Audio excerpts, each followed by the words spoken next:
Chers amis, bonjour. Quel grand plaisir et joie de vous retrouver et de partager avec vous ces vidéos. Comme vous le savez, je n'ai absolument rien à vous vendre, je ne me fais pas de pub, c'est tout simplement transmettre ces expériences vécues qui ne sont même pas dans les livres. Et surtout, cela, s'il vous plaît, va vous éviter d'aller payer des stages, d'aller appliquer des méthodes, d'acheter des DVD. En fait, aujourd'hui, je vais vous démontrer que l'être humain est capable, par lui-même, de trouver les solutions à ses problèmes et de répondre à toutes les questions qu'il se pose. Vous connaissez cet adage, le fou cherche le bonheur loin de lui, il va chercher ailleurs, alors que le sage cherche le bonheur à ses pieds ou en lui. J'avais fait beaucoup de vidéos et je ne cesse de répéter sur connais-toi toi-même et les différentes approches pour cela. Aider les autres à avancer, car notre planète a besoin également d'avancer. Il suffit de regarder la violence tous les jours, les guerres. Comme je l'ai dit souvent, vraiment, on est en train de régresser, même on a beaucoup régressé. Il est temps maintenant que cela change. Mais vous savez très bien que actuellement les psychologues, les coachs, les sophrologues, les neurologues, les médecins font tout ce qu'ils peuvent pour aider à ces changements. Mais en fait, vous le savez très bien au fond de vous-même qu'on ne peut jamais guérir les blessures de l'enfance, nos expériences sont toujours là, puisque ça fait partie du fonctionnement du cerveau. On est obligé de garder en mémoire tous ces événements, toutes ces expériences, c'est pour la survie, pour ne pas retomber dans le même piège ou dans le même trou. Même l'animal le fait, hein. Il est tellement prudent, tellement vigilant, excusez-moi, qu'il met en mémoire les endroits où il est passé pour éviter le danger. Ça, c'est vraiment très important. Donc, les autres, tout le temps, il faut de l'empathie, de la bienveillance et cette volonté d'aider. Parce qu'en fait, le principe est simple. Ce que vous faites à l'autre, en fait, vous le faites qu'à vous-même. Et pourquoi? Parce qu'on est tous reliés.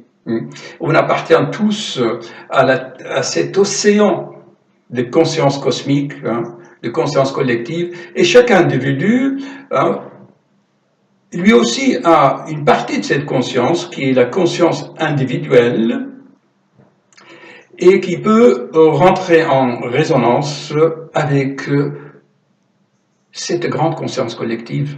Jung en a parlé assez. Vous savez, Jung, c'est entre deux guillemets, il était toujours en bagarre, en discussion avec Sigmund Freud. Pour Freud, la sexualité, c'était la base de tout, mais pour Jung, il y avait cette conscience collective.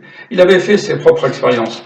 Excusez-moi, les idées, les pensées arrivent dans mon cerveau, je les capte effectivement en se connectant sur cette conscience cosmique, et il y a une telle arborescence, imaginez cela en 3D, que toutes ces idées m'arrivent, et c'est ça qui donne l'énergie pour canaliser ces pensées, pour essayer de les rendre pratiques pour vous. Ça me demande vraiment une énergie extraordinaire. Il y a des milliers, des millions de pensées qui arrivent et j'essaie de les mettre en ordre pour qu'il y ait une certaine logique pour vous. Et le but de cela, bien sûr, c'est de mettre ça dans votre vie pratique à avancer, toujours, en mouvement. Je tiens à cette occasion à faire l'éloge à une personne qui est ma fille. Ma fille, quand elle avait 7-8 ans, je lui ai posé la question, Jennifer, qu'est-ce que tu veux faire plus tard? Qu'est-ce que tu aimes? Sa réponse a été toujours la même. Je veux aider les autres. Les autres. Et moi, je lui dis, et nous, on compte pas, ta famille? C'est les autres. Alors, franchement, c'est pas parce que c'est ma fille, mais elle est sérieuse, elle a tellement bien travaillé, elle avait cette idée depuis son enfance, aider les autres, aider les autres. Elle a fait un baccalauréat littéraire et elle s'est inscrite à l'université, à la faculté de psychologie. Elle est littéraire. Et pour faire de la psychologie, comme vous le savez, il faut beaucoup de mathématiques, beaucoup de statistiques. Eh bien, grâce à la synchronicité, grâce vraiment à la vie, je lui ai trouvé des bonnes profs de mathématiques. Imaginez-vous, elle faisait 4 heures de mathématiques dans un après-midi. 4 heures d'affilée. Et 1 minute avant d'entrer dans la salle d'examen, elle m'envoie un texto. Ne t'inquiète pas, papa, je connais toutes mes formules mathématiques par cœur. Elle a eu d'excellentes notes. Elle est maintenant neuropsychologue et elle aide beaucoup les enfants hyperactifs, autistes et leurs familles, bien sûr, pour que notre société avance. Donc c'est pour vous dire, l'objectif de cette vidéo, je m'adresse toujours aux jeunes que je vois parfois dans mon cabinet amenés par leurs parents, et ça m'inspire ces vidéos. Pensez-vous que je dois rester là sans rien faire quand je vois un enfant, un terminal là, amené avec sa mère, venir avec sa mère me dit, docteur, il est feignant, il ne veut rien faire. Attendez, comment les parents traitent leurs enfants? Je ne dis pas tous, hein, certains. Je dis, madame, regardez votre enfant, il n'est pas feignant. Tout simplement, il a de l'énergie, mais il n'a pas de motivation. Il ne sait pas ce qu'il veut. Il a 18 ans, il ne sait pas ce qu'il veut. On en reparlera, je vous mettrai d'autres vidéos là-dessus. Et seulement, vous voyez, les idées arrivent. Je voulais commencer cette vidéo en vous disant que nous sommes dans un monde connecté de plus en plus. La dernière cyberattaque contre les États-Unis, c'était les hackers, ils ont utilisé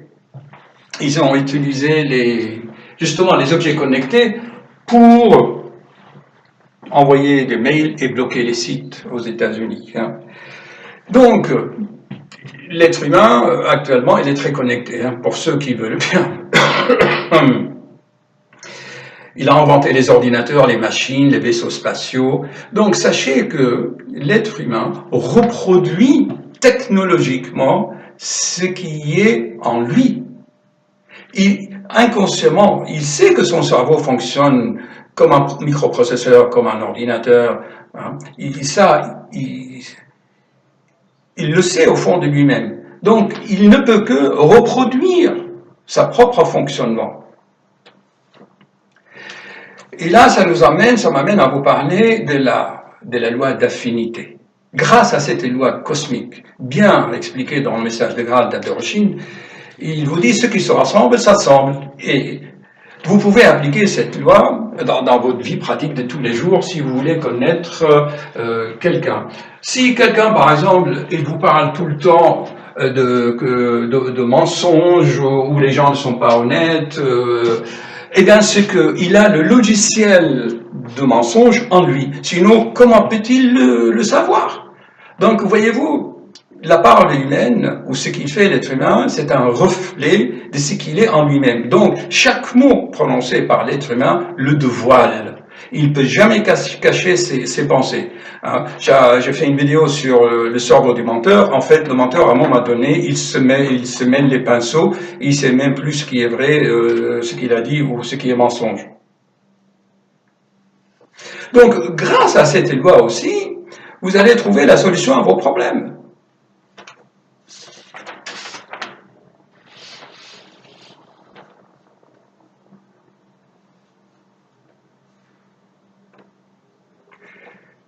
Ce n'est pas sorcier, comme on dit à la télévision.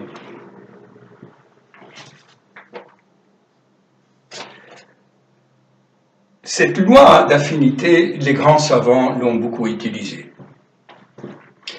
Je donne l'exemple de temps de la Grèce antique. Vous connaissez Archimède. Archimède, le savant grec, il avait à peine 22 ans. Il était vraiment l'ami préféré du roi des Syracuse, Irion. Et un jour, le roi lui a dit « Ok, est-ce que tu peux vérifier si la couronne que l'artisan m'a fabriquée, il est en pur or pour que je l'offre à Zeus, à notre dieu Zeus ?» Eh bien, imaginez une couronne en métal. On ne pouvait pas défaire la couronne pour savoir de quoi il est composé. Eh bien, juste en se concentrant jour et nuit, à trouver une solution, en marchant, en mangeant, eh bien, à un moment donné, dans les bains publics, Archimède, en prenant son bain, il a constaté que l'eau dans le baignoire avait une certaine poussée et il a pu calculer de volume et de densité. On a résolu ce problème quand on était au lycée. Alors, voyez-vous, Newton, vous connaissez Isaac Newton, hein? Il y a à peine 300 ans, eh bien, il se concentrait beaucoup, jour et nuit, sur un problème. Et la légende dit qu'un jour, il était dans le parc, et puis il a une bombe qui est tombée sur sa tête, et puis hop, il a dit, ça y est, j'ai trouvé. Même Newton, il pensait beaucoup. Et donc, en fait, Newton, il était aussi un alchimiste. Et les alchimistes avaient expliqué que grâce au silence, j'avais fait une conférence de message de grâce sur le silence et la réflexion profonde, la concentration, vous rentrez en résonance avec cette conscience collective et vous puisez des solutions. Parce que votre conscience, qui est là dans le plexus solaire, petite conscience, va rentrer en résonance électromagnétique et vous captez des réponses. Si vous êtes sérieux, vous vous concentrez très bien là-dessus. Et la meilleure façon, moi personnellement que j'ai trouvé qui a marché, c'est en marchant. Et vous avez remarqué que cette vidéo aujourd'hui, je l'ai fait dans le couloir de mon cabinet, hein, et je marche. En fait, marcher, ça déstresse, et pour certains, ça aide à trouver des idées. À ce propos, ça me fait penser à l'école péripatéticienne fondée par Aristote à Athènes, il y a à peu près 300 ans avant Jésus-Christ. Ne confondez pas Aristote et Socrate. Aristote, c'était l'initiateur et l'instructeur de Alexandre le Grand. C'est lui qui lui a appris vraiment les techniques et comment il se connectait. Alexandre le Grand avait à peine 21 ans ou 25 ans, il a envahi et conquérir le monde, presque le monde entier. Il est allé en Inde et bien loin, en Iran, il a gagné plein de batailles. Tiens, en parlant d'Inde, vous voyez comment les idées pensées arrivent. Ce que j'ai des francophones qui regardent mes vidéos en Inde. Vous vous rendez compte, chers amis, en Inde, en Israël, en Amérique, au Canada, des Français, il en a partout. Je reçois vraiment parfois des mails très gentils, hein, en disant « Docteur, merci pour cette énergie que vous mettez dans vos vidéos pour nous aider ». Il y en a beaucoup qui apprécient. Certes, mais pour mes 150 vidéos, depuis maintenant à peine 10 mois, selon mes statistiques, ils ont été vus jusqu'à maintenant 45 000 fois, tout de même, hein, pour ces petites vidéos. Et il y a vraiment des internautes qui sont très sincères et qui m'envoient des commentaires intéressants. Alors, j'en étais où là? J'essaie de résumer un peu. Donc, cette méthode de concentration vous met en résonance avec la conscience collective. Ensuite, le fait de marcher, ça peut aider aussi. Hein. Alors, si par exemple un jeune ne sait pas ce qu'il veut, je le raconte souvent dans mon cabinet, des jeunes de 18 ans, qu'est-ce que tu veux faire, il ne sait pas.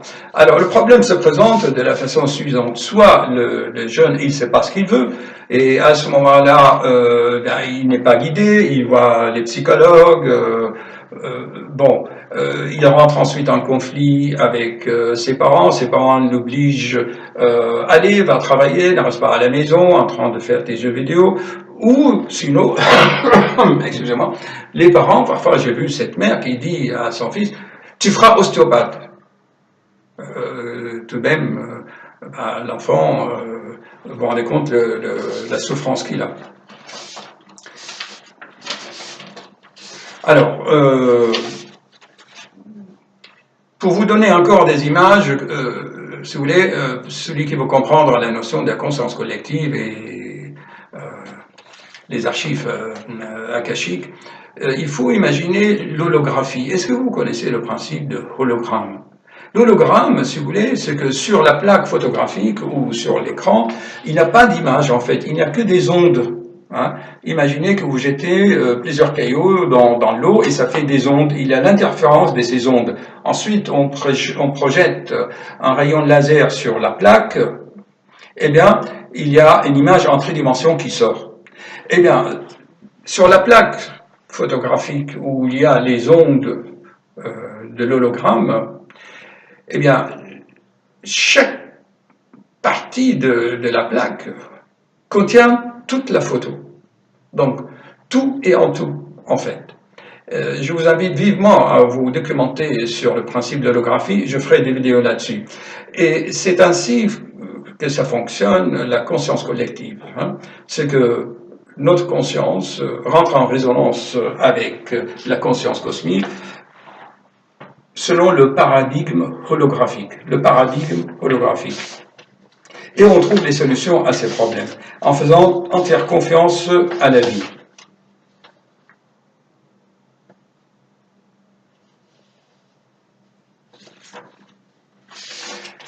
Alors maintenant,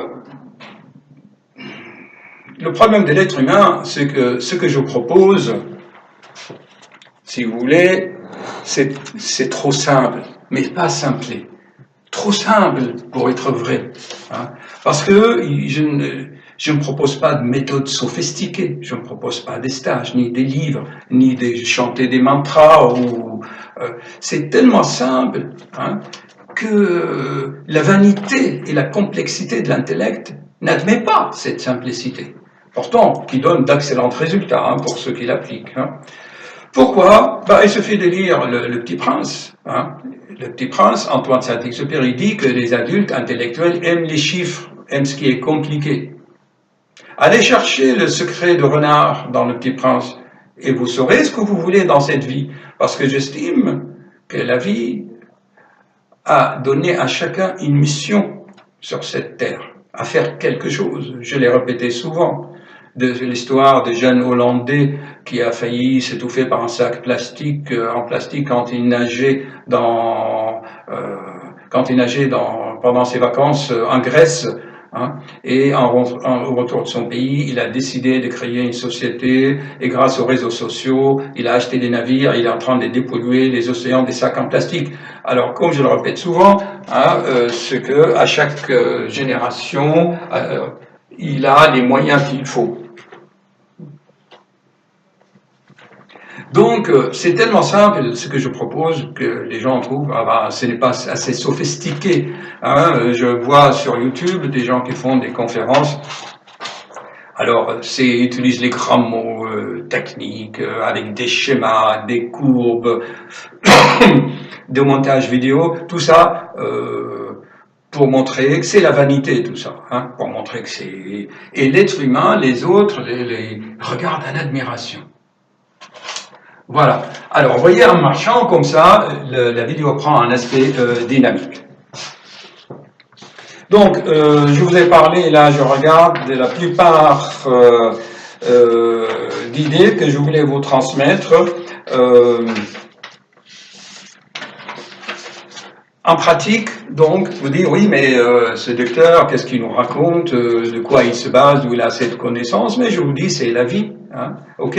Et je vais vous passer là, je vais vous faire le montage vidéo. D'ailleurs, voyez-vous comment ça me stimule, le fait de vouloir aider, de vouloir transmettre, comment j'ai acheté des logiciels de montage vidéo et vous voyez bien les dernières vidéos qu'il y a une nette amélioration, ça vous procure de l'énergie, hein, vous pousse à aller de l'avant. Et je disais, donc je vais vous coller à la fin là des vidéos qui montrent et qui prouvent ce que je viens de dire. Ces idées, moi, je les connaissais avant, et je suis extrêmement ravi de constater, rien qu'hier, hein, comme d'habitude, je lis la presse le soir, qu'il y a des cardiologues, chers amis. Vive les cardiologues! Je vous avais dit moi-même, j'étais un cardiologue réanimateur au service des soins intensifs cardiologiques à l'hôpital Necker, Cochin, Boussicaut, à Paris, les hôpitaux parisiens, je travaillais avec les SAMU, et j'ai été ravi de constater qu'il y a un réanimateur toulousain qui s'appelle Charbonnier, qui a écrit des livres et qui explique ces phénomènes, que la conscience globale, la vie, quoi, c'est en dehors du cerveau. Et l'être humain ne fait que se connecter. On est dans un monde connecté. Chers amis, votre cerveau, c'est comme un téléviseur. Hein. Et le cervelet, je l'avais expliqué, avec le plexus solaire, c'est comme une antenne. D'accord? On capte. Mais seulement vous, votre devoir, grâce à ce que je dis, au sport, hein, promenade dans les parcs, marcher, se concentrer en faisant une concentration sur un sujet, sur un problème, eh bien, vous allez tourner dans le temps, il y avait des boutons, mais vous allez, avec la télécommande, vous connecter sur le canal ou la chaîne hein, télévisée qui va vous donner la réponse. Hein, et c'est ça ce que je propose. Si vous avez un problème, dans la conférence de Graal, le silence, la deuxième conférence que j'ai mis, et dit si il y a une question ou une idée, une pensée qui émerge dans votre tête, vous la gardez en silence, vous vous concentrez là-dessus, vous jour et nuit vous pensez à ça, je dois trouver une solution avant de dormir, au lever. Et l'idée de cette vidéo m'est venue ce matin en me réveillant, en prenant mon café, tiens, hop, pof. Hein, et si je faisais cette vidéo? Alors j'ai passé 2 heures en faisant un montage de l'introduction de cette vidéo et ça a été un plaisir. Donc je répète, dans les vidéos que je vais vous mettre à la fin, je vous montre bien que cette conscience collective, c'est un océan informationnel de nature électromagnétique. Et nous, avec notre cerveau et la pureté de notre âme, hein, la vertu en pratique, être intègre, quoi, être intègre. C'est-à-dire, tu fais ce que tu dis et tu fais ce que tu penses. Tu deviens pur, intègre. Tu peux te connecter sur ces canaux, hein, d'accord? Ça, c'est vraiment très important. J'ai reçu un commentaire l'autre jour. J'espère qu'il m'entend bien, hein, ce youtubeur. Il m'a envoyé un mail via mon site. Il a mis un faux nom, M. Dupont, un faux prénom Marie, hein, une fausse adresse mail, hein, c'est compassion@sfr.fr. Il a fait un commentaire. Comment voulez-vous que notre planète avance? Hein? Réfléchissons. Sous l'anonymat, des personnes encore peuvent vous insulter. Où est le courage? Comment voulez-vous que notre planète avance alors qu'il y a des gens, ils se cachent pour vous lancer des pierres? Alors après, les gens disent, oui, c'est la faute de la vie, la société. La société, c'est toi, la société. Hein. Regarde, la société, tu as créé, c'est toi. Tu te mets un nom, Dupont, Marie, faux nom, et tu insultes les autres. Et après, tu dis, c'est la société. Chers amis, ce n'est pas compliqué de se connecter, franchement. Tu te concentres bien avec toute la vertu, en fait.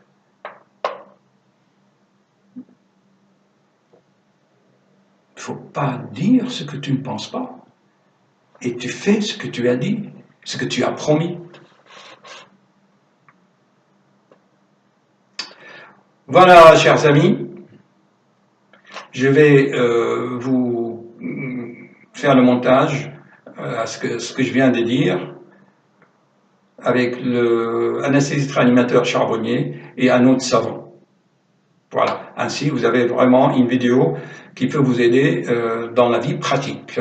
Tu as un problème, tu veux savoir ce que tu veux, tu ne sais pas ce que tu veux, mais tu sais ce que tu ne veux pas, tu te concentres.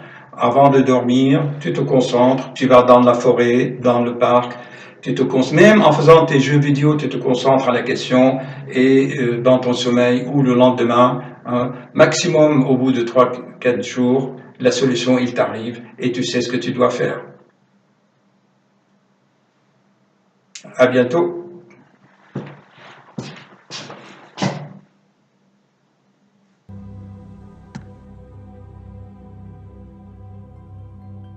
Il y a une progression. Au départ, c'était fermé. Au départ, quand il m'était demandé d'en parler dans des associations, par exemple, d'aide aux familles en deuil, et la majorité, disons 95%, c'était des femmes. Hein, le mari venait comme si la femme, vous savez, le tirait comme un petit gamin, quoi. Et donc, oui, oh là là, et puis c'était catalogué, c'était pas scientifique, ça ne pouvait pas être reproductible. Voilà. Puis après, tout doucement, peut-être grâce aux personnes qui ont osé en parler, vous savez, parce qu'au départ, c'était kamikaze quelque part que d'accepter de participer à une émission radiophonique ou à une émission de télévision, parce que on était démonté quelque part. Mais peut-être que ça fait son chemin, et peut-être qu'aussi, on parle de nouvelles vibrations qui sont déversées sur la Terre. Hein, peut-être que tout ça fait que, les gens s'éveillent. Les gens s'éveillent et moi j'ai vu quand même une progression énorme depuis une dizaine d'années, mais c'est incroyable. Et ça me réjouit tellement le cœur que maintenant je me dis, je peux mourir maintenant.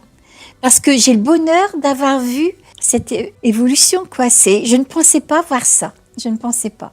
Alors au départ, quelquefois, j'étais impatiente entre nous parce que, est-ce que c'est l'anesthésie qui fait ça? Est-ce que ce sont les endorphines ou le plus de gaz carbonique ou le moins d'oxygène? Et je me disais, mais combien de temps on va tourner en rond comme ça? Et puis, ça a évolué et maintenant, on en arrive au domaine de la conscience. Et là, ça s'ouvre. Le milieu scientifique a commencé à s'intéresser. Et je me rappelle surtout du cardiologue Pim van Lommel, quand il a dit que la conscience n'était pas le produit du cerveau, mais pouvait être délocalisée du corps humain. I'm a cardiologist, so I had the privilege to have patients who survived cardiac arrest. Started out of curiosity to ask patients who survived the cardiac arrest if they could remember something of this period of unconsciousness. And then, to my big surprise, within 2 years, out of 50 patients I asked, 12 patients told me about the near-death experience. And that's the moment my scientific curiosity started to grow, because according to our current medical knowledge, it's impossible to experience consciousness during cardiac arrest when circulation and breathing have ceased. So this is how it started for me. I have learned as a medical student and as a young doctor that we have the assumption, it shouldn't be discussed, that consciousness is a product of the function of the brain. So that's the reason it's impossible to experience consciousness when you have a cardiac arrest. But is there any scientific evidence that consciousness is produced by the brain? No, it's a non-proven assumption. It's just an hypothesis. But everybody accepts it because most people have the experience that you experience consciousness when you're awake. Mm-hmm. As neuroscientists see activities in neuroimaging techniques, they believe that they see something which could be the consciousness. No neuroscientist on earth can give you the first sentence, not even a sentence, to explain how the physical brain might create consciousness. And it's not because we haven't done enough research.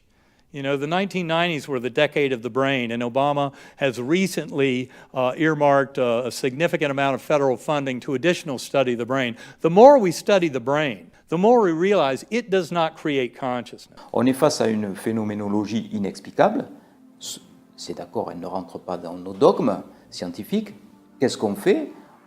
Il ne faut pas rejeter toutes ces expériences, il ne faut pas rejeter tous ces témoignages.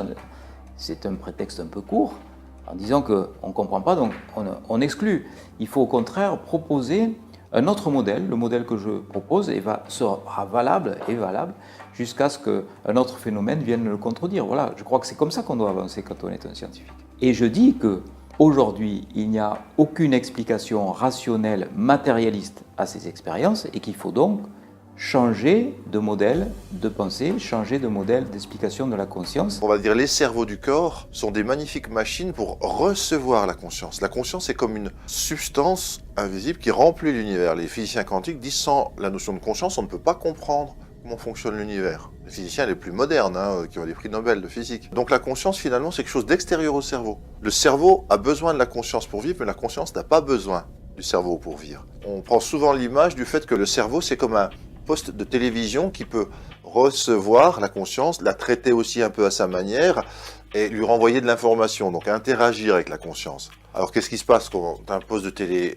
dysfonctionne? On ne peut plus capter la conscience. Par contre, la conscience existe toujours, c'est-à-dire les chaînes continuent d'être émises par les stations, il y a des ondes dans l'air, mais simplement le poste ne peut plus les recevoir. Et dans les expériences de mort imminente, par exemple, le cerveau ne fonctionne plus, alors que la conscience n'a jamais été aussi performante. Et c'est possible parce que les gens ne sont plus dans leur corps, donc ils sont dans la conscience hors corps, donc dans la conscience beaucoup plus large. Moi, je dis que nous, on se connaît très mal.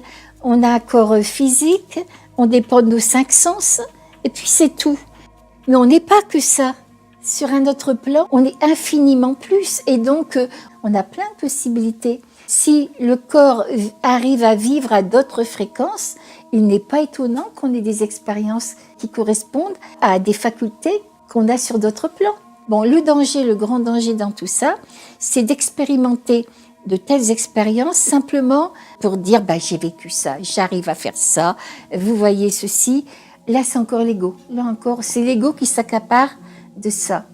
Alors que si ça arrive comme ça, spontanément, ou si c'est parce que c'est à cause d'une ouverture de conscience ou alors d'une évolution spirituelle où des possibilités nous sont données, mais qu'on ne va pas s'accaparer pour autant, ça fait partie des justes choses, quoi. Tout le monde, un jour ou l'autre, il nous arrive quelque chose dans la vie, un rêve prémonitoire, n'importe quoi. Tout le monde, on a ça. Mais j'aime pas le mot pouvoir, je préfère faculté.